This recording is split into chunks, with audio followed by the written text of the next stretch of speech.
Hello aspirants, welcome back to smart study point. आज हम फिर से लेकर के आए हैं बीपीएससी एईडीयू 2025 के लिए इंग्लिश, जो हमारा लैंग्वेज का पेपर है जनरल इंग्लिश, उसका मॉक टेस्ट 2 हम लेकर के आए हैं। लास्ट क्लास में हमने मॉक 1 करा था, जिसके अंदर अगेन हमने 30 क्वेश्चंस करे थे, लेकिन उसका जो लेवल था वो इजी टू मॉडरेट था। आज का जो हमारा सेट होने वाला है, ये हमारा मॉडरेट से लेकर के थोड़ा सा डिफिकल्ट होगा। हमने लेवल को अप करा है क्योंकि सिंस जो बीपीएससी का पेपर है वो हमारा सिंगल स्टेज एग्जाम है, सिंगल स्टेज जॉब है। तो इसके अंदर आपको जो लेवल होंगे ना उसके, वो हो सकता है आपको थोड़ा-सा अप देखने को मिल सकता है, डिफ़िकल्ट मिल सकता है। तो अगेन हम उसके पेस को कवर करने की कोशिश कर रहे हैं। तो ये हमारे पास सामने एईडीओ का मॉक 2 है, जिसके अंदर आपको 30 क्वेश्चन का सेट मिलता है देखने के लिए। बीपीएससी एईडीओ 2025 एग्ज़ाम के लिए इसको स्पेशली डिज़ाइन किया गया है, जिसके अंदर आपको टोटल 30 क्वेश्चन्स मिलेंगे। सेम रियल एग्ज़ाम पैटर्न के ऊपर है, क्वालिफाइंग नेचर का है पेपर, लेकिन हम इसको इग्नोर नहीं कर सकते हैं। 30% इसके अंदर लाना होता है, यानी कि आपको मिनिमम 9 मार्क्स लाने हैं, वरना सिलेक्शन आपका रुक सकता है इसमें। इस मॉक टेस्ट में आपको मिलेगा passage based questions, grammar, vocabulary, fill-ups, idioms and phrases के क्वेश्चन और साथ में एरर करेक्शन। पर थोड़ा टफ हो सकता है क्योंकि एईडीओ एक सिंगल स्टेज एग्जाम है और हम उसे क्लियर करने की कोशिश कर रहे हैं। इस मॉक को स्टार्ट करने से पहले कुछ इंस्ट्रक्शंस हैं आपके लिए, जैसे कि हर क्वेश्चन को पॉज़ करके खुद सॉल्व करेंगे। पेन पेपर यूज़ ज़रूर कीजिएगा, क्योंकि वहाँ पे जो आपके पास क्वेश्चन्स होंगे वो पेन पेपर मोड में ही होने वाले हैं। और थर्ड ये है कि एंड तक वीडियो को ज़रूर देखिएगा, क्योंकि हर आंसर का कॉन्सेप्ट भी समझाया जाएगा यहाँ पे। तो चलिए शुरू करते हैं इस मॉक टेस्ट को, व्हिच इज़ बीपीएससी एईडीओ मॉक 2, और टाइम वेस्ट हम नहीं करेंगे। सबसे पहले तो आपको कुछ इंस्ट्रक्शंस इसमें दिए गए हैं, जैसे कि आपको 30 क्वेश्चन्स हैं यहाँ पे टोटल। लेवल आपका मॉडरेट से लेकर के डिफिकल्ट हो सकता है। फर्स्ट जो 5 क्वेश्चन है वो पैसेज बेस्ड है। याद रखेंगे आपका जो पैसेज है वो आएगा ही आएगा। अगर आप सोच रहे हैं कि आप पैसेज को छोड़ देंगे, तो ये याद रखेंगे, एक पैसेज आप छोड़ेंगे और उससे 5 क्वेश्चन्स आपके सीधे-सीधे आप छोड़ सकते हैं, आपका छूट जाएगा वो। उसके बाद 6 से 13 क्वेश्चन जो है वो आपके फिल अप से के ऊपर हैं, 14 से 21 क्वेश्चन आपके वोकैब्युलरी हैं, और 22 टू 24 क्वेश्चंस जो आपके यहाँ आएँगे वो इडियम्स और फ्रेजेस से आएँगे। उसके बाद 25 से 27 तक के सारे क्वेश्चंस आपके सेंटेंस इम्प्रूवमेंट में हैं, और आखिरी के 2 क्वेश्चन आपके नरेशन और वॉइस के ऊपर हैं। स्टार्ट करते हैं इस मॉक को, and all the best guys. I hope. हाँ, इससे पहले एक और चीज़ याद रखेंगे कि ये कभी भी टारगेट नहीं करना है कि आपको 30% लेकर के आना है, तो आप सिर्फ 9 मार्क्स लेकर के आएँगे। ये कभी भी टारगेट नहीं करेंगे। अगर आप मॉक में 15 से 20 मार्क्स आप लेकर के आ रहे हो, तो आप अपने सेफ साइड पे हो। तो ध्यान रखेंगे, कोशिश करेंगे कि आपके जितने भी आप मॉक्स लगा रहे हैं, उसके अंदर आप 20 मार्क्स कम से कम लेकर के आ रहे हैं, 15 से 20 मार्क्स। अगर आप अपने घर पे बैठ कर के कम्फर्ट ज़ोन में बैठ कर के 15 से 20 मार्क्स लेकर के आ रहे हैं, तो निश्चित तौर पे आप अपने एग्ज़ाम में, चाहे पेपर कितना भी टफ आ जाए, चाहे पेपर कितना ही डिफ़िकल्ट आ जाए, आप वहाँ पे कुछ नहीं तो 9 से 10 तो आप स्कोर आराम से कर लेंगे। तो ये हो गई पूरी बातें। अब हम चलते हैं अपने मॉक टेस्ट के ऊपर। हम सबसे पहले, हमारे पास क्वेश्चन है पैसेज है, और ये क्वेश्चन नंबर 1 से लेकर के 5 तक के सारे होंगे। आपके पास सबसे पहला जो क्वेश्चन नंबर 1 से लेकर के 5 तक के क्वेश्चन है, वो पैसेज के ऊपर बेस्ड है। तो डायरेक्शन दिया गया है कि read the passage and answer the questions that follow by choosing the correct alternative. आपको सबसे पहले पैसेज को पढ़ना है, और फिर इस पैसेज को समझना है, और फिर उसके बाद आपको नीचे दिए गए क्वेश्चन को आपको सॉल्व करना है। तो फटाफट से हम इस पैसेज को पढ़ेंगे, और पढ़ने का मतलब है सिर्फ आप इसे रीड नहीं करेंगे, आप पढ़ते-पढ़ते आपको समझ में भी आना चाहिए। और ये आप कैसे इम्प्रूव कर सकते हैं? तो ये आप इम्प्रूव करेंगे डेली न्यूज़पेपर पढ़ के, आप बुक्स पढ़ सकते हैं, मैगज़ीन्स पढ़ सकते हैं। रीडिंग हैबिट आप डेवलप कीजिए। अगर आपके लिए, आपको लग रहा है कि इंग्लिश टफ है, इंग्लिश नहीं हो पाएगा, तो उससे भाग के कुछ नहीं होगा। हम उसे रीड करेंगे, डेली बेसिस पे आप आदत डालिए कि आप कुछ नहीं तो कम से कम 10-20 मिनट आप पढ़ रहे हैं। अगर आप किसी भी चीज़ को पढ़ रहे हैं, चाहे वो कोई भी चीज़ हो सकता है, किसी भी निश का हो सकता है, किसी भी जॉनर का हो सकता है, आप बस पढ़िए। इंग्लिश आप कुछ भी पढ़ रहे हैं, तो आपकी रीडिंग हैबिट डेवलप डेवलप हो रही है, और आपकी जो वोकैब्युलरी होगी वो भी इम्प्रूव हो जाएगी। तो आते हैं हम अपने पैसेज के ऊपर। पैसेज है हमारे पास, in the digital era, information travels faster than ever before, yet the ability to distinguish truth from falsehood has not advanced at the same pace. आपसे कह रहा है कि डिजिटल एरा है, इन्फॉर्मेशन इतनी तेज़ी से ट्रांसफ़र हो रहा है, ट्रैवल होता है, कि आप उसमें फ़र्क नहीं पता कर पाते हैं कि वो सच है या झूठ है। इतने फ़ास्ट पेस पे ये चल रहा होता है, इतने जल्दी-जल्दी ये ट्रांसफ़र हो रहा होता है, इतनी जल्दी-जल्दी ये ट्रैवल कर रहा होता है, कि हमें समझ में ही नहीं आता है कि जो न्यूज़ हमारे तक आई है, या फिर तो जो इन्फॉर्मेशन हमारे तक आई है, वो सच्ची है, गलत है, झूठ है, हमें नहीं पता चलता है। जैसे अब तो एआई का ज़माना आ गया है, तो और ज़्यादा हमें हमें हमें नहीं पता है कि क्या सच आ रहा है हमारे पास और क्या झूठ आ रहा है हमारे पास। तो online platforms rewards emotional reactions more than careful reflection, encouraging users to share content without verifying its authenticity. Online platforms जो है उसके ऊपर आपको ज़्यादातर क्या होता है, हम पढ़ते हैं उसके ऊपर हम रिएक्ट कर देते हैं। इमोशनल रिएक्शन हमें उसके ऊपर ज़्यादा देखने को मिलता है। यानी कि कोई भी आपने कोई चीज़ पढ़ी, हमें लगा कि अरे भई ये कैसे हो गया और हमने उसे शेयर कर दिया। यानी कि आप किसी भी चीज़ को शेयर करने से पहले आप उसकी ऑथेंटिसिटी नहीं चेक करते हैं, वेरीफाई नहीं करते हैं। तो ये एक कॉन्स है, प्रोज़ और कॉन्स में हम देखते हैं ऑनलाइन प्लेटफ़ॉर्म में ये कॉन्स है कि ह्यूमन्स हम लोग जो ह्यूमन्स हैं, हम लोग इमोशनल रिएक्शन हम ज़्यादा देते हैं। As fabricated stories and manipulated images circulate widely, public trust in institutions, experts, and even neighbors begins to erode.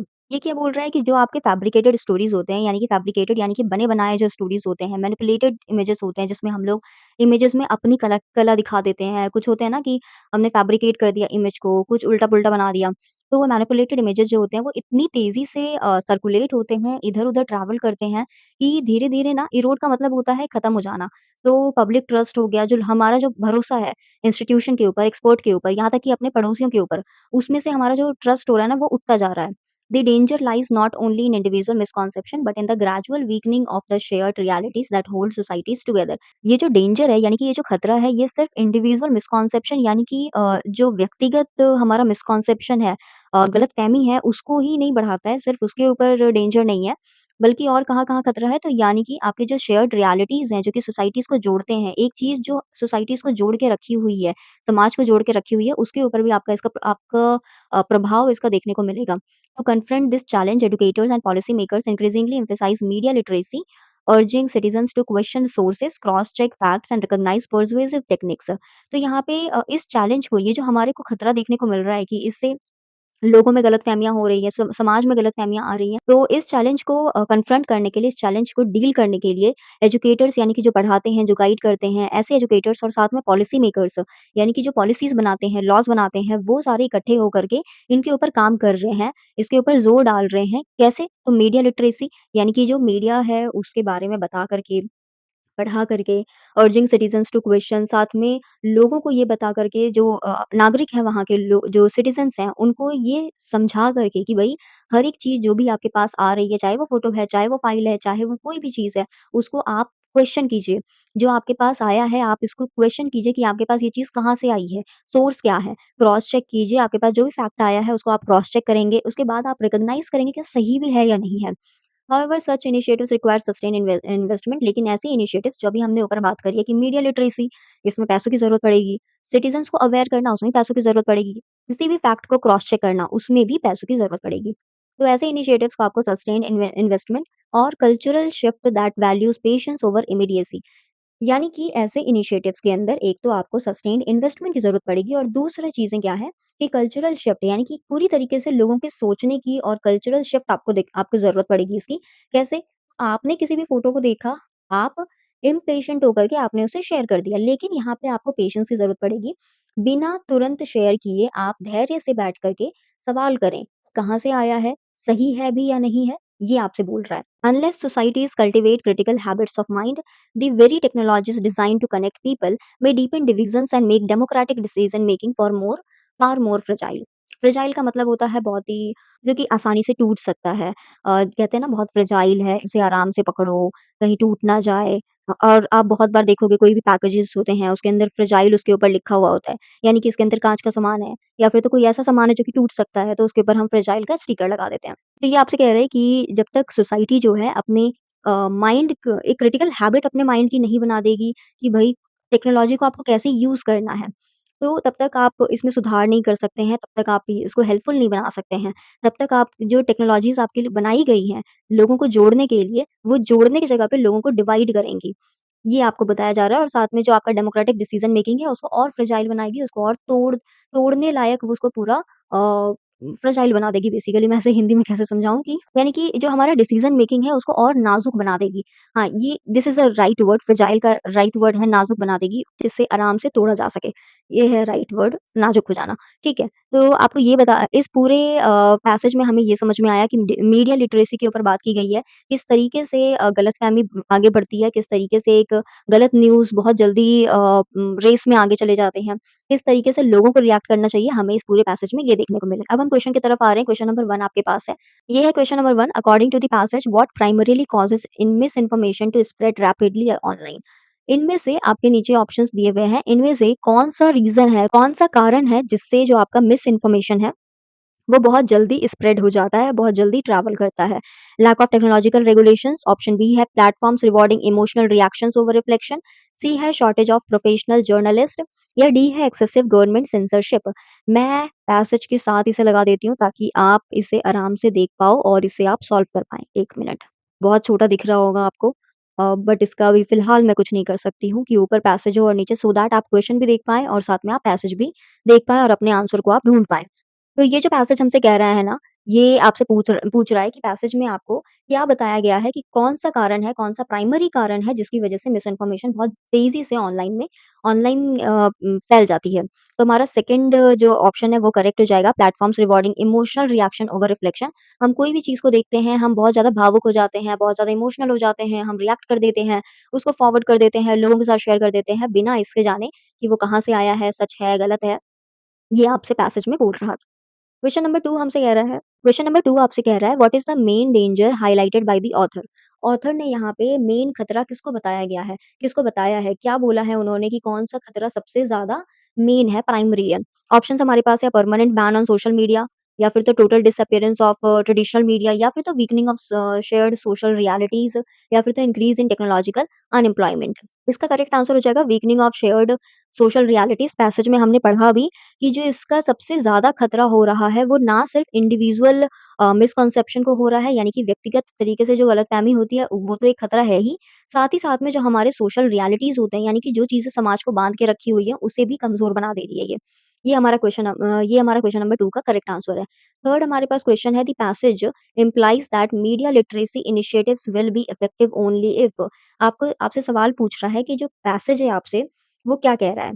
Media literacy initiative से रिलेटेड पैसेज आपसे क्या कहना चाह रहा है कि ये जो मीडिया लिटरेसी इनिशिएटिव है, ये जो हमने इनिशिएटिव की बात करी थी यहाँ पे, ये कब इफ़ेक्टिव हो सकता है? ऑप्शंस हमारे पास है citizens depend mainly on official new bulletins, second है people avoid all emotional content, C है there is sustained investment and cultural change, D है एल्गोरिदम्स आर कंप्लीटली अबॉलिश्ड। हमने अभी पैसेज में पढ़ा कि ऐसे इनिशिएटिव्स सस्टेन्ड इन्वेस्टमेंट की ज़रूरत पड़ती है इन्हें और कल्चरल शिफ्ट की ज़रूरत पड़ेगी, तब तक हम इसे कुछ भी सुधार नहीं सकते हैं या फिर तो कोई भी इनिशिएटिव हम ले लें, उसका कुछ नहीं हो सकता है। तो हमारा करेक्ट आंसर हो जाएगा C, there is a sustained investment and cultural change. 4 हमसे पूछ रहा है क्वेश्चन नंबर 4 हमसे पूछ रहा है which of the following best describes the author's tone in the passage? आपने जो अभी पैसेज पढ़ा, उसमें पैसेज का टोन क्या था? यानी कि ऑथर क्या बोलना चाह रहा है? याद रखेंगे हर एक पोएम, हर एक पैसेज, हर एक आर्टिकल सबका एक टोन होता है। आपसे पेपर में ये ज़रूर पूछा जाएगा। अगर आपका थोड़ा-सा भी डिफ़िकल्ट जाता है पेपर, थोड़ा-सा भी लेवल ये अप करने की कोशिश करते हैं, तो उसमें टोन आपसे ज़रूर पूछा जा सकता है। ऑप्शंस हमारे पास है sarcastic and dismissive, analytical and cautiously concerned, highly optimistic या इंडिफरेंट एंड डिटैच्ड। sarcastic होता है बेसिकली जब हम किसी सच्चाई को बताते हैं लेकिन एक ह्यूमर उसमें ऐड कर देते हैं। जब आपके जो फैक्ट्स होते हैं वो एक्चुअल होते हैं लेकिन उसमें आप थोड़ा-सा जोक भी डाल देते हो, थोड़ा-सा ह्यूमर भी ऐड कर देते हो, उसको हम कहते हैं sarcastic। एनालिटिकल एंड cautiously के ऊपर हम बाद में बात करते हैं। हाइली ऑप्टिमिस्टिक होता है जब कोई भी पैसेज आपके बहुत ज़्यादा पॉजिटिव बात कर रही होती है। यानी कि पैसेज आप जब पढ़ रहे हो तो आपको लग रहा है कि ये सिर्फ़ पॉज़िटिव, पॉज़िटिव, पॉज़िटिव बात हो रही है। यहाँ पे कोई भी नेगेटिव फैक्ट्स आपको नहीं बताए जा रहे हैं, नेगेटिव यानी कि किसी भी चीज़ के कॉन्स आपको नहीं बताए जा रहे, तो वो हाइली ऑप्टिमिस्टिक होते हैं वैसे आर्टिकल्स। 4th हमारे पास है इंडिफरेंट और डिटैच्ड। ऐसा पैसेज जो कि पढ़ के आपको लगेगा भई क्या पढ़ लिया हमने, बहुत ही अलग है ये। डिटैच्ड आप फ़ील करते हो तो उसको हम कहते हैं इंडिफरेंट और डिटैच्ड। अब हम आते हैं एनालिटिकल एंड कॉशियसली कंसर्न्ड। वैसे फैक्ट्स, वैसे आर्टिकल, वैसे पैसेज, वैसा पोएम जिसके अंदर आपको बहुत सारे फैक्ट्स देखने को मिलते हैं। प्लस वहाँ पे आपको ऑथर थोड़ा-सा वार्न कर रहा होता है, एनालाइज़ कर रहा होता है। ये सारी चीज़ें आपको दिखती है तो आपका analytical and cautiously concerned passage हो जाता है। तो जो अभी हमने ऊपर पढ़ा, ये वाला जो पूरा पैसेज है, ये आप देखोगे इसके अंदर आपको ये भी बताया जा रहा है, वार्न किया जा रहा है किस तरीके से जो मीडिया में चीज़ें किस तरीके से फैल जाती है, लोगों का भरोसा किस तरीके से उठ रहा है इंस्टीट्यूशंस में से, आस-पास के लोगों में से, प्लेटफ़ॉर्म में से, फिर इसे कैसे हम सुधार सकते हैं। तो बेसिकली एनालिटिकल एंड कॉशियसली में वार्न करते हैं, एनालाइज़ करते हैं, सॉल्यूशन भी देते हैं। इसमें एक और चीज़ ऐड करेंगे, सॉल्यूशन भी देते हैं। ये है। तो ये पैसेज जो हमारा था वो क्या टोन था उसका? Analytical and cautiously concerned. Next question है क्वेश्चन नंबर 5 आपसे पूछ रहा है which action would most directly contradict the author's recommendation. Contradict का मतलब होता है एकदम उल्टा हो जाना। मैंने जो बोला उसको एकदम ठीक उल्टा कर देना उसको कहते हैं हम कॉन्ट्राडिक्ट करना। तो आपसे पूछा जा रहा है कि जो ऑथर है इस पैसेज में जो ऑथर बोल रहा है, जो भी ऑथर रिकमेंड कर रहा है, उसका ठीक उल्टा आपको इनमें से कौन-सा लग रहा है? आपके पास ऑप्शंस हैं teaching students to verify information before sharing which is a good thing. Author ने बोला भी है कि हाँ, हम लोगों को लिटरेट करेंगे। जो आस-पास के लोग हैं उन्हें बताओ कि आपके पास कोई भी इन्फॉर्मेशन आ रही है तो आप उसे वेरीफाई करें शेयर करने से पहले। सेकंड है designing apps that slow users before reposting content. ऐसे ऐप्स को डिजाइन करो जो कि यूजर्स के लिए रीपोस्ट करना थोड़ा-सा स्लो डाउन करे।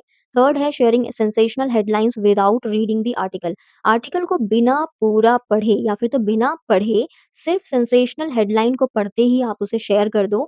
ये बोला गया है कि हम क्या करते हैं इमोशनल हम बहुत ज़्यादा भावुक हो जाते हैं और हम बिना पढ़े पूरा बिना जाने बिना फैक्ट चेक किए बिना क्रॉस चेक किए हम शेयर कर देते हैं। तो यही कॉन्ट्राडिक्ट कर रहा है, ठीक इसका उल्टा हो रहा है। ऑथर ने यही मना करा है कि ऐसा नहीं करना है।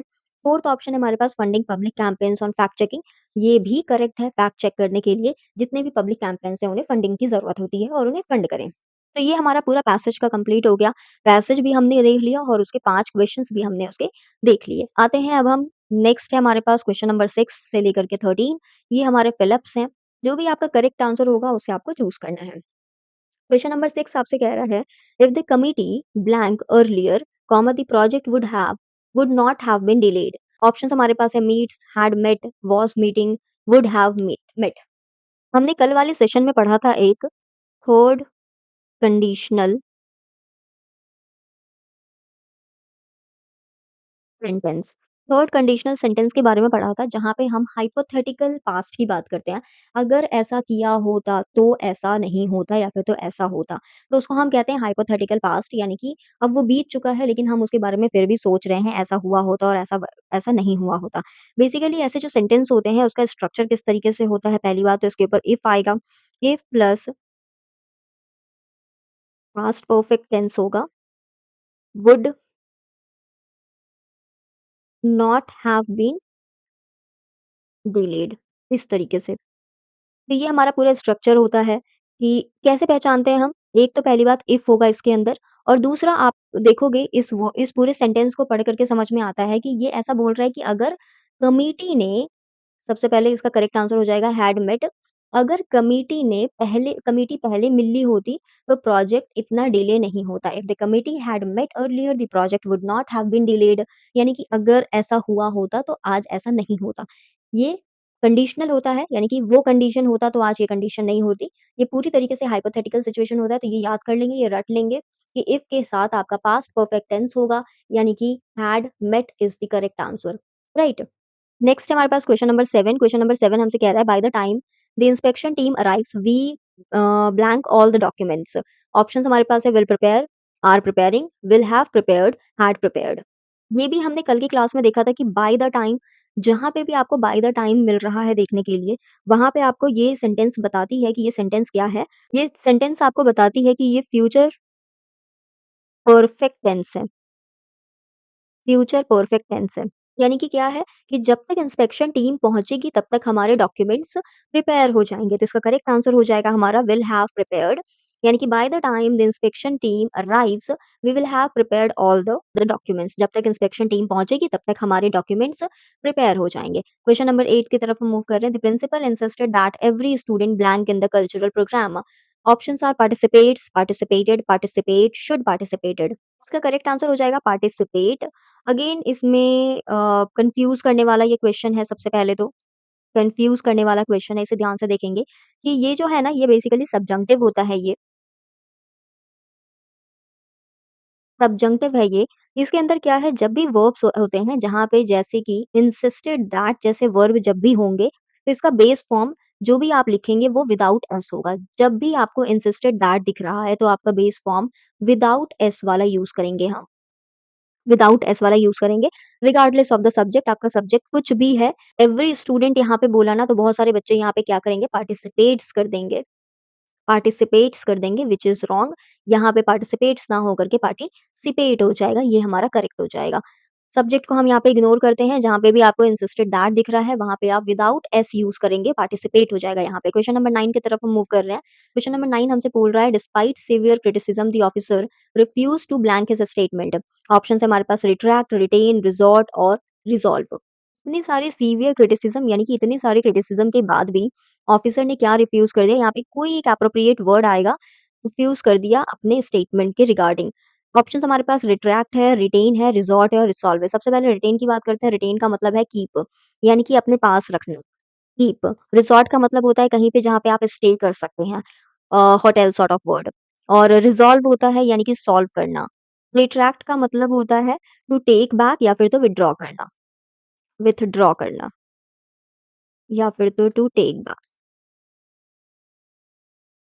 और इसका करेक्ट आंसर हो जाएगा इतने सारे क्रिटिसिज्म किसके बाद ऑफिसर ने क्या किया, रिफ्यूज कर दिया कि भाई मैं तो विथड्रॉ नहीं करने वाला हूँ, रिफ्यूज कर दिया to withdraw his statement. Question number 10 की तरफ हम आ रहे हैं। क्वेश्चन नंबर 10 आपसे कह रहा है,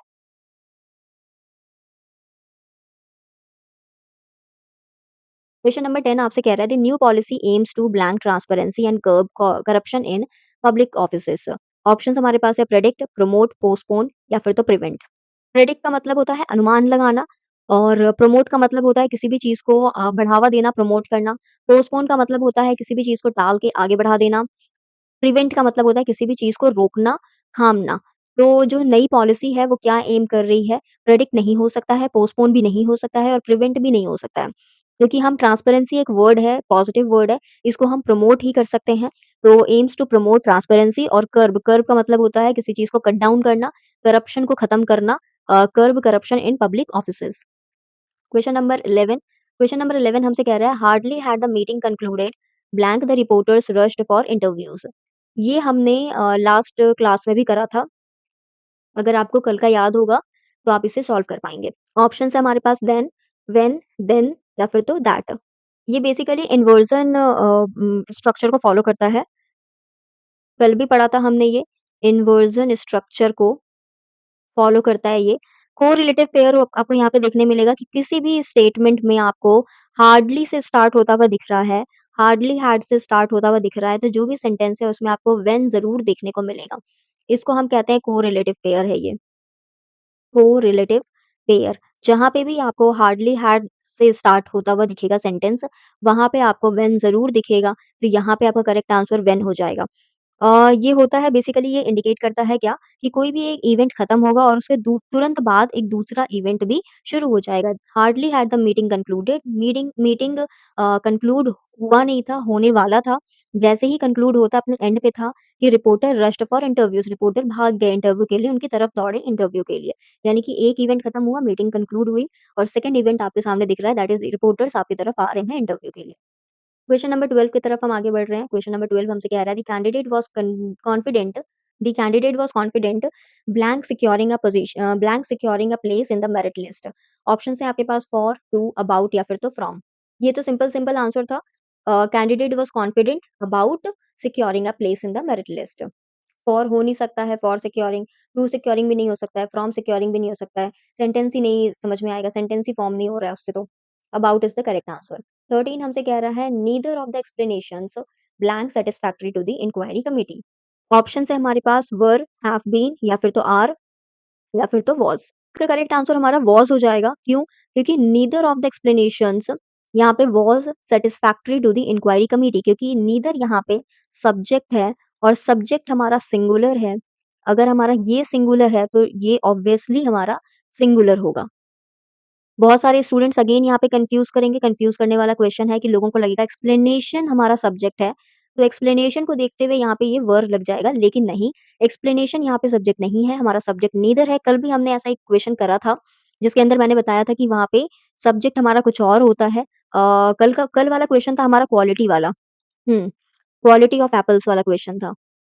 तो उसके बाद हमारा क्वालिटी ऑफ एपल्स इज़ हो जाएगा क्योंकि हमारा क्वालिटी सिंगुलर था और इज़ हमारा सिंगुलर है।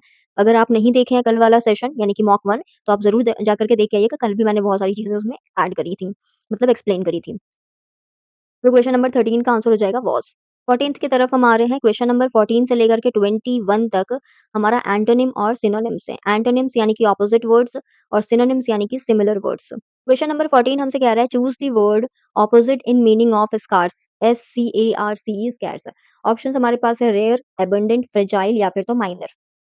फ्रेजाइल मैंने अभी बताया नाज़ुक, यानी कि जो टूटने लायक हो। माइनर होता है हमारा जो कि 18 से नीचे हो, एक एक माइनर तो वो है यानी कि लेस देन 18 वाले। दूसरा माइनर होता है यानी कि मेजर का उल्टा माइनर छोटा जो होता है। रेयर होता है हमारा जो कि बहुत ही मुश्किल से मिलता है, बहुत ही कम मात्रा में पाई जाती है और इसका हमारा ऑपोज़िट बताना है। स्कार्स का मतलब होता है लेस देन इनफ। यानी कि कम हो जो कि। स्कैरसिटी कहते हैं ना इकोनॉमी में स्कैरसिटी ऑफ रिसोर्सेज़ है। हमारी इकोनॉमी में उतना रिसोर्स नहीं है, जितनी डिमांड है। हमने ये पढ़ा होगा। अगर आप बीपीएससी की तैयारी कर रहे हैं तो आपको पता होगा इकोनॉमिक्स में आपने पढ़ा होगा स्कैरसिटी इकोनॉमिक्स में। तो स्कैर्स का मतलब होता है लेस और इसी का उल्टा हमको बताना है ऑपोज़िट। याद रखेंगे पेपर में अगर ये एंटोनिम करके पूछा एंटोनिम करके पूछा जाए तो घबराना नहीं है, एंटोनिम यानी कि ऑपोज़िट आपसे पूछ रहा है। स्कैर्स का उल्टा हो जाएगा यानी कि ये लेस है तो इसका उल्टा हो जाएगा मोर यानी कि ज़्यादा, अबंडेंट। अबंडेंट या फिर तो प्लेंटी। अबंडेंट हमारा करेक्ट आंसर हो जाएगा। इसका मतलब होता है प्लेंटी, अधिक, बहुत ज़्यादा जब आपके पास है, मोर देन इनफ आपके पास है, अबंडेंट उसको कहते हैं। 15th क्वेश्चन नंबर 15 आपसे कह रहा है choose the word opposite in meaning of subtle. Antonym आपसे पूछ रहा है opposite in the meaning of subtle, SUBTLE, B यहाँ पे साइलेंट होता है। Subtle options are delicate, obvious, refined या फिर तो इनडायरेक्ट। डेलिकेट होता है हमारा अगेन इसको हम फ्रेजाइल कह सकते हैं। डेलिकेट होता है हमारा नाज़ुक, रिफाइंड होता है जिसको आप रिफाइन कर देते हैं, यानी कि उसे साफ वगैरह कर देते हैं। इनडायरेक्ट होता है जो कि डायरेक्ट ना हो। इसका करेक्ट आंसर हो जाएगा ऑब्वियस यानी कि जो कि क्लियरली हो, सटल यानी कि नॉट ऑब्वियस, नॉट ऑब्वियस। जो दिखे ना, क्लियरली दिखे ना जो कि आप इमीडिएटली नोटिस नहीं कर सकते हैं। हम कहते हैं ना अगर गर्ल्स की बात करें तो वहाँ पे हमारा एक होता है सटल मेकअप करना, यानी कि मेकअप जो कि अच्छे से ना दिखे, that is subtle makeup. Okay, question number 16 की तरफ हम बढ़ते हैं। क्वेश्चन नंबर 16 हमारा है choose the word similar to, similar in meaning to plausible. Synonym बताना है। सिनोनिम बताना है प्लॉजिबल का। Options are unbelievable, reasonable, arbitrary या फिर तो हॉस्टाइल।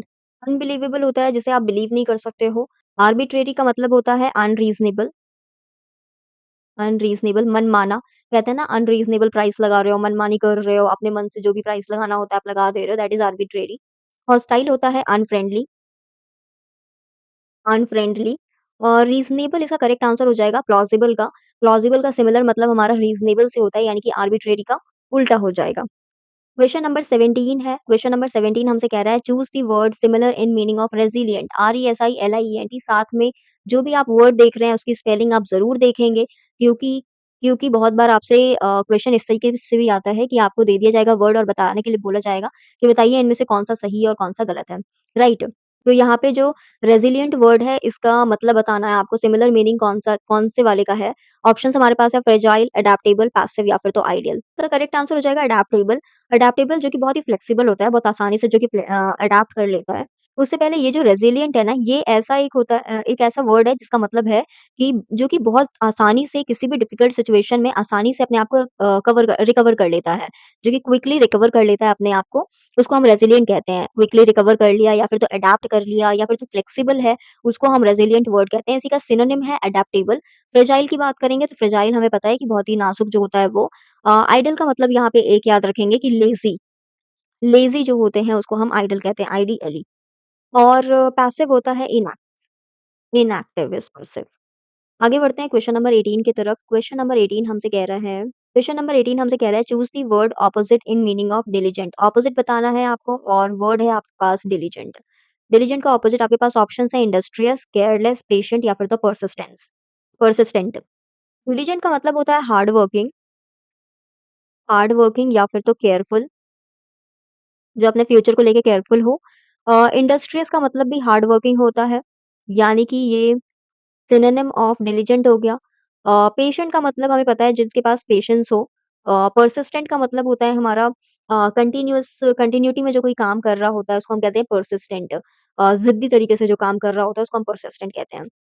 यानी कि केयरफुल हमने डिलिजेंट का बोला है, इसका उल्टा हो जाएगा, ऑपोज़िट हो जाएगा केयरलेस। क्वेश्चन नंबर 19 हमसे पूछ रहा है choose the word similar in meaning to candid, CANDID candid. इसका आपको सिनोनिम बताना है। Options we have reserved, dishonest, frank या फिर तो कन्फ्यूज्ड। फ्रैंक का मतलब होता है स्ट्रेट फॉरवर्ड, ऑनेस्ट, फ्रैंक और क्या हो सकता है? बस यही है। यानी कि बेसिकली जो अपने एक्सप्रेशन में थोड़ा-सा फ्रैंकनेस आपको दिख रहा है ना, यानी कि वो कैंडिड हम कहते हैं ना कैंडिड फ़ोटोज़ लेने हैं। यानी कि आप अपने ऑनेस्ट फीचर्स को बताना चाह रहे हो, आप फ्रैंकली उसमें जो भी कर रहे हो, आप उस फॉर्म में आपको फ़ोटोज़ चाहिए। यहाँ पे ऑप्शन आपका करेक्ट हो जाएगा Frank, Frank is the right word right synonym for candid. 20 आपसे पूछ रहा है choose the word opposite in meaning of transient. Transient आपके पास एक वर्ड है TRANSIENT ट्रांसिएंट आपके पास वर्ड है, आपको इसका ऑपोज़िट बताना है। Options we have temporary, momentary permanent या फिर तो वेरिएबल। ट्रांसिएंट का मतलब होता है बेसिकली जो कि टेम्परेरी हो शॉर्ट लिव्ड जो होता है। इसी से वर्ड निकल कर के आता है ट्रांज़िशन। आप अपने वीडियोज़ वगैरह में देखोगे ट्रांज़िशन बेसिकली इसी से निकल कर के आया है टेम्परेरी या फिर तो शॉर्ट लिव्ड जो कोई इफ़ेक्ट होता है, राइट? तो अगर इसका मतलब टेम्परेरी है तो इसका उल्टा क्या हो जाएगा परमानेंट, परमानेंट है हमारे पास option this is permanent. Momentary इसका सिनोनिम है ट्रांजिएंट का, टेम्परेरी भी इसका सिनोनिम है ट्रांजिएंट का। क्वेश्चन नंबर 21 के ऊपर आते हैं। क्वेश्चन नंबर 21 हमसे कह रहा है choose the word similar to meaning of altruistic, ALTRUISTIC ये आपका वर्ड है। इसका आपको सिनोनिम बताना है। Options we have selfish, generous, ambitious या फिर तो पैसिव। अल्ट्रुइस्टिक का मतलब होता है बेसिकली वैसा व्यक्ति जो कि सेल्फलेस होकर के दूसरों की मदद करे, दूसरों के बारे में सोचे। तो यानी कि generous is the correct word. Generous भी वही होता है यानी कि जो कि केयरिंग नेचर का हो और गिविंग नेचर का हो। यानी कि सेल्फलेस होकर के जो भी किसी की मदद करता हो, हेल्पफुल नेचर का हो, ये हेल्पफुल भी इसी का है, हेल्पफुल। क्वेश्चन नंबर 22 के ऊपर आ रहे हैं, क्वेश्चन नंबर 22। क्वेश्चन नंबर 22 से लेकर के 24 हमारा इडियम्स और फ्रेजेस से रिलेटेड है। क्वेश्चन नंबर 22 हमसे कह रहा है to bury the hatchet. Options हमारे पास है to prepare for war, to end a quarrel and make peace, to hide one's mistakes और टू अवॉइड टेकिंग रिस्पॉन्सिबिलिटी। कौन सा इसका करेक्ट आंसर होगा? इसका करेक्ट आंसर हो जाएगा B to end a quarrel and make peace. यानी कि अपने झगड़े को बंद करो और पीस हो जाओ, पीस करो, पीस बनाओ यानी कि रिकंसाइल की बात होती है यहाँ पे और फ्रेंडली अगेन की बात होती है, वापस से दोस्ती कर लो। कहते हैं ना अपने झगड़े को बंद करो और दोस्ती कर लो। इसको हम कहते हैं इडियम्स की बात करें, फ्रेज़ की बात करें तो टू ब्यूरी दी हैचेट बोल सकते हैं। नेक्स्ट है 23, 23 हमसे कह रहा है to keep something at bay. किसी को किनारे में रखो, to keep something at bay का मतलब क्या है? Options we have to keep something under strict control, to store something safely, to ignore someone deliberately, to postpone a decision indefinitely. इसका करेक्ट आंसर हो जाएगा to keep something under strict control. किसी भी चीज़ को अप्रोच करने से, पास आने से रोकना, प्रिवेंट करना या फिर तो किसी भी चीज़ को होने से रोकना, तब हम कहते हैं to keep something at bay. Right, keep at bay हम कहते हैं ना keep at bay. I am keeping this at bay यानी कि किसी भी चीज़ को होने से रोक रही हूँ मैं उसके लिए। क्वेश्चन नंबर 24 है, क्वेश्चन नंबर 24 हमसे कह रहा है to read between the lines. To read between the lines options हमारे पास है to memorise everything exactly, to misunderstand the main idea, to discover a hidden और इम्प्लाइड मीनिंग और to focus only on headings. इसमें से correct answer क्या होगा? इसका करेक्ट आंसर हो जाएगा टू डिस्कवर अ हिडन और इम्प्लाइड मीनिंग। नॉट वैसा नहीं है ये कि आप लाइन्स के बीच में आप पढ़ने के लिए आपसे बोला जा रहा है। ये बोला जा रहा है बेसिकली कि आपके जो लाइन्स के बीच में जो मीनिंग छिपा हुआ होता है ना, आप उसको डिस्कवर करो और वो पढ़ो। इम्प्लाइड का मतलब होता है जो कि लिखा हुआ नहीं है, बोला हुआ नहीं है, लेकिन आपको वो समझना होता है, ये है। क्वेश्चन नंबर 25 से लेकर के क्वेश्चन नंबर 27 तक आपके पास सेंटेंस इम्प्रूवमेंट के क्वेश्चंस आपको देखने को मिलेंगे। क्वेश्चन नंबर 25 है हमारे सामने, आपकी स्क्रीन के ऊपर है, the officer refused to comment until he has seen all the documents. गलत कहाँ-कहाँ पे है? मतलब कौन-सा पार्ट आपको गलत इसमें दिख रहा है? ऑप्शंस हमारे पास ये दे के रखे हुए हैं, A until he had seen all the documents, B till he will see all the documents, C unless he has been seeing all the documents या फिर तो D no improvement। ये जो सेंटेंस है ये पास्ट टेंस को use कर रही है। ये रिफ्यूज्ड वर्ड यूज़ किया ना इन्होंने, दिस इज़ इसका मतलब है कि ये पास्ट टेंस को यूज़ कर रही है, तो इसमें जो डिपेंडेंट क्लॉज़ होगा, वो भी पास्ट टेंस ही होना चाहिए। इसका जो डिपेंडेंट क्लॉज़ होगा, वो भी पास्ट टेंस ही होना चाहिए, यानी कि past perfect tense had seen होगा यहाँ पे। कहाँ है had seen? Until he had until he had seen all the documents. ये आपका रिफ्यूज़्ड यानी कि पास्ट की बात हो रही है, तो ये भी आपका यहाँ पे पास्ट ही होगा, ये मैंडेटरी है। ही विल सी नहीं होगा, अनलेस ही हैज़ सीन नहीं होगा और ये तो ख़ैर है। Question number 26 question number 26 is her parents objected to she travelling alone late at night. ये सेंटेंस है आपके सामने। क्या ये सेंटेंस गलत लग रहा है? और अगर हाँ, तो इनमें से आप बताइए कि कहाँ पे गलती है? किससे आप सुधार सकते हैं? Options we have to her travel alone, for her travelling alone, to her travelling alone या फिर तो नो इम्प्रूवमेंट। याद रखेंगे जब भी ये जो हमारा ऑब्जेक्टिव टू है, ये जब भी किसी जेरेंड के साथ यूज़ हो रहा है, GERUND जेरेंड के साथ यूज़ हो रहा है, जेरेंड यानी कि आईएनजी फॉर्म वाले किसी के साथ यूज़ हो रहा है, तो वहाँ पे आपको पॉज़ेसिव एडजेक्टिव ज़रूर यूज़ करना है। पॉज़ेसिव एडजेक्टिव ज़रूर यूज़ करना है और वो क्या हो जाएगा? हर हो जाएगा यहाँ पे। हर यहाँ पे आपको ज़रूर यूज़ करना है। तो her parents objected to her यहाँ पे शी ना हो करके हर हो जाएगा travelling alone late at night. तो बस ये चेंज होगा objected to her travelling alone बस यही है। टू हर नहीं ये तो ट्रैवल है, ये भी नहीं होगा। ये हो जाएगा C is the correct answer to her travelling alone, right? ये मैंने यहाँ पे कैंसल क्यों करा है क्योंकि ये ट्रैवल है, ये यहाँ पे आईएनजी लगाना आपका मैंडेटरी क्योंकि यहाँ पे आपका ये यूज़ हो रहा है, ट्रैवलिंग यूज़ हो रहा है, राइट? तो हमारा करेक्ट सेंटेंस हो जाएगा her parents objected to her travelling alone alone late at night. Okay, question number 27 है हमारे पास, question number hold on. Question number 27 हमसे कह रहा है क्वेश्चन नंबर 27 हमसे कह रहा है the students were discussing about the implications of the new examination pattern. आपके पास ऑप्शंस हैं were discussing over the implication, were discussing the implications, had been discussing about the implications या फिर तो नो इम्प्रूवमेंट। ये जो डिस्कसिंग है, यानी कि ये जो डिस्कस वर्ब है, ये एक ट्रांजिटिव वर्ब होता है और जब भी ऐसे कोई वर्ब का हम यूज़ करते हैं सेंटेंस में, तो वहाँ पे हमें प्रीपोज़िशन की ज़रूरत नहीं पड़ती है। प्रीपोज़िशन जैसे कि प्रीपोज़िशन जैसे कि अबव हो गया या फिर तो अबाउट हो गया, ये सारे शब्दों की हमें ज़रूरत नहीं पड़ती है, जब भी आपका यहाँ पे ऑब्जेक्ट जो है यानी कि डायरेक्ट ऑब्जेक्ट इसके तुरंत बाद आ रहा है, तुरंत इमीडिएटली फ़ॉलो कर रहा है। तो यहाँ पे सबसे पहले तो आपका ये जो डिस्कस वर्ड है ये यूज़ किया गया है और उसके बाद इम्प्लीकेशंस वर्ड भी साथ में यूज़ किया गया है, तो यहाँ पे आपका अबाउट नहीं आएगा, कोई भी प्रीपोज़िशन नहीं आएगा, ना ही अबव ना ही अबाउट। तो यहाँ पे करेक्ट क्या हो जाएगा the students were discussing the implications of the new examination pattern. यहाँ पे अबाउट नहीं आएगा, अबाउट कहाँ-कहाँ पे नहीं है, हैड बीन डिस्कसिंग नहीं होगा, नो इम्प्रूवमेंट तो है ही नहीं वर डिस्कसिंग ओवर भी नहीं होगा, कोई प्रीपोज़िशन नहीं आएगा। Were discussing the implications, B is the correct answer यहाँ पे ये होगा। The students were discussing the implications of the new examination pattern. Question number 28 की तरफ आ रहे हैं। क्वेश्चन नंबर 28, 29 और 30 ये 3 क्वेश्चन्स आपके नैरेशन और वॉइस से रिलेटेड है। तो इसको अटेम्प्ट करेंगे। क्वेश्चन नंबर 28 है, याद रखेंगे जो हमारा वॉइस और स्पीच इससे क्वेश्चंस मैंडेटरी है, आते ही आते हैं, चाहे वो कोई भी पेपर हो। क्वेश्चन नंबर 28 हमसे कह रहा है डायरेक्ट स्पीच आपको देकर के रखा हुआ है। He said I have submitted the form online. उसने कहा कि मैंने फॉर्म ऑनलाइन सबमिट कर दिया है। अब आपको इसको इनडायरेक्ट में ट्रांसफॉर्म करना है, चेंज करना है।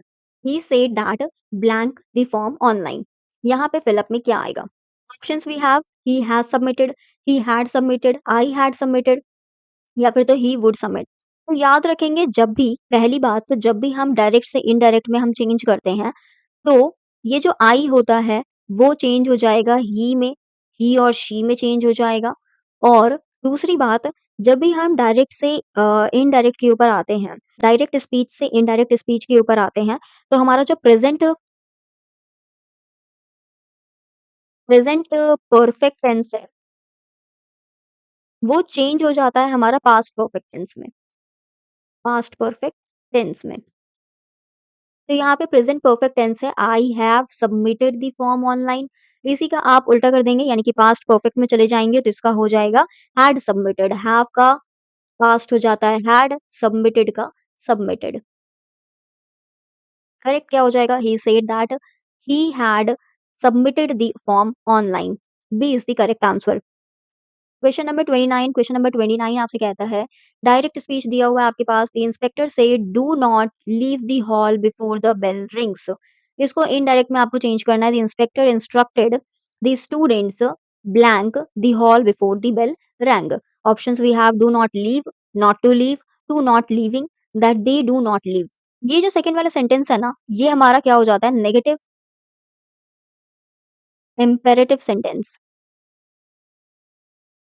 Negative imperative sentence. अब ये इम्पेरेटिव सेंटेंस मैंने बोला है, ये है क्या? तो कोई भी सेंटेंस जिसके अंदर आपको दिख रहा है कि कमांड हो रहा है, इंस्ट्रक्ट किया जा रहा है, या फिर तो रिक्वेस्ट किया जा रहा है, एडवाइस दिया जा रहा है, या फिर तो इंस्ट्रक्शंस आपको डायरेक्टली इसमें से आता हुआ दिख रहा है, तो वो जो सेंटेंस होगा वो इम्पेरेटिव हो जाएगा। और उसी इम्पेरेटिव यानी कि उसी रिक्वेस्ट में, उसी ऑर्डर में, उसी कमांड में जब भी आपको नॉट नॉट देखने को मिल जाएगा, नॉट शब्द देखने को मिल जाएगा, तो वो नेगेटिव इम्पेरेटिव सेंटेंस हो जाएगा, राइट? कि एक तो कमांड आ रहा है और साथ में नहीं करने का कमांड आ रहा है, तो वो नेगेटिव इम्पेरेटिव सेंटेंस हो जाता है।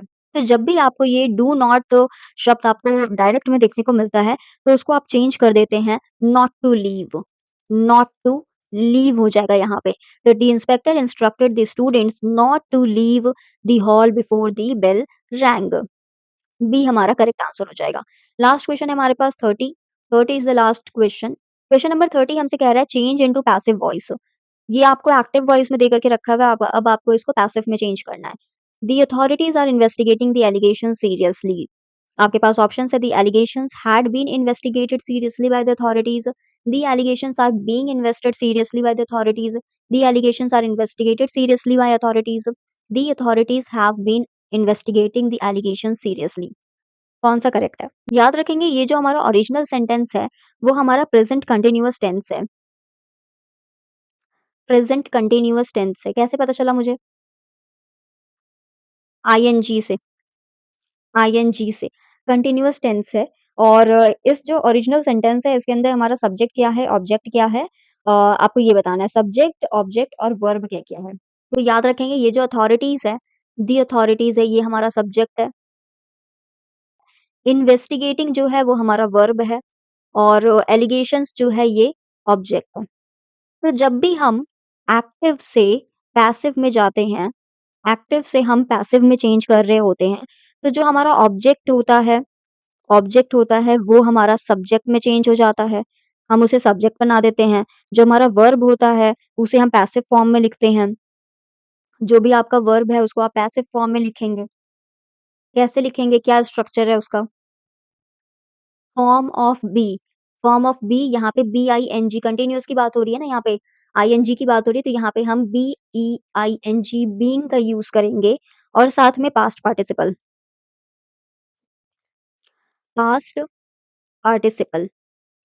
इसका यूज़ करेंगे हम। और जो हमारा सब्जेक्ट था, जो हमारा एक्टिव में जो हमारा ओरिजिनल सब्जेक्ट था, उसमें हम बाय लगा देंगे। यानी कि अथॉरिटीज़ हमारा सब्जेक्ट था ना ओरिजिनल में, तो बाय द अथॉरिटीज़ कर देंगे इसको। Bye the authorities. तो हमारा पूरा सेंटेंस क्या बन जाएगा? हमने बोला पैसिव में सबसे पहले ऑब्जेक्ट को सब्जेक्ट बनाना है। तो क्या था ऑब्जेक्ट हमारा? ऑब्जेक्ट था हमारा एलिगेशन यानी कि सबसे आगे एलिगेशन आएगा। The allegations the allegations are be का मैंने बोला कंटीन्यूअस है तो बीइंग हो जाएगा। आर बीइंग इन्वेस्टिगेटेड इन्वेस्टिगेटेड क्यों? तो पास्ट पार्टिसिपल बोला मैंने, इन्वेस्टिगेटेड हो जाएगा। सीरियसली सीरियसली और मैंने बोला सब्जेक्ट के आगे आप बाय द अथॉरिटीज़ लगाएँगे, बाय द अथॉरिटीज़। जो भी आपका ओरिजिनल सब्जेक्ट था उसके आगे आपने क्या लगा दिया? बाय लगा दिया। तो इससे हमारा करेक्ट आंसर बन जाएगा B, the allegations are being investigated seriously by the authorities. ये हमारा करेक्ट आंसर हो जाएगा। फ्रेंड्स ये था हमारा जनरल इंग्लिश मॉक टेस्ट का सेकंड पूरा हमारा सेट हमने अभी करा, जो कि इम्पोर्टेंट था बीपीएससी एईडी 2025 के लिए। आप मुझे कमेंट में बताएँगे, एक तो आप मुझे स्कोर बताएँगे कि आपने 30 में से आप कितना स्कोर किए हैं। अगर आपका 15 टू 20 मार्क्स आपका बन रहा है, तो यानी कि आप अपने सही पेस पे हैं, आपको और थोड़ा लेवल अप करने की ज़रूरत है कि अगर आप 30 में से आप 25 लेके आ रहे हैं, 20 लेकर के आ रहे हैं, बहुत अच्छी बात है। क्वालीफाइंग नेचर का है लेकिन अच्छे मार्क्स लाना मार्क्स आप अच्छे लेकर के आते हो तो कोई गलत चीज़ उसमें नहीं है, राइट?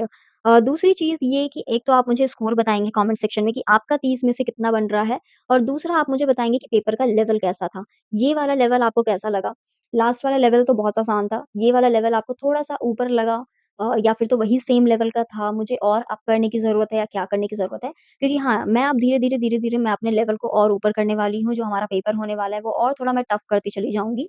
तो आप मुझे बताएँगे कि आज का पेपर हमारा किस तरीके का था? क्या लेवल था इसका? मॉडरेट था, ईज़ी था, डिफ़िकल्ट था? तो ये हमारा पूरा आज का पेपर हो गया।